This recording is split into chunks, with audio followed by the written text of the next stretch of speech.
Ikan pesut itu ditemukan oleh warga di pesisir pantai Karapyak, Desa Bagolo, Kecamatan Kalipucang, Kabupaten Pangandaran yang sedang ngabuburit sambil memancing di pantai Karapyak, Minggu, tanggal 10 April tahun 2022, sekitar pukul 17 waktu Indonesia Barat. Warga setempat, Cici Kania mengatakan, ia mengetahui karena kebetulan sedang berjualan kopi di pesisir pantai. Saat ditemukan, dikiranya ikan pesut itu masih hidup dan hanya terdampar. Tapi, waktu mau dievakuasi ikannya sudah mati, ujarnya saat dihubungi melalui WhatsApp, Minggu, tanggal 10 April tahun 2022, malam. Karena takut berbau busuk, kata ia, para nelayan berinisiatif untuk mengevakuasi dan dikembalikan lagi ke laut.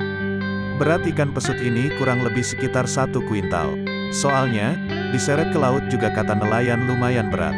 Evakuasi juga tadi waktu mau buka puasa, cukup ramai karena banyak orang yang ngabuburit, kata Cici. Saat ikan pesut ditemukan, banyak warga yang sedang ngabuburit. Kan, di lokasi itu banyak orang yang ngabuburit, dan kebetulan ada yang sambil mancing. Jadi, waktu itu orang geger. Saya juga langsung melihat ke lokasi, ujarnya. Menurutnya, sampai saat ini baru pertama kali menemukan jenis ikan pesut yang terdampar. Kalau ikan yang kecil mah sudah biasa, enggak aneh lagi. Tapi memang, sebelumnya ikan seperti pesut itu sering muncul di tengah laut. Dari pinggir pantai juga kelihatan, suka muncul terus nyelam lagi, kata Cici.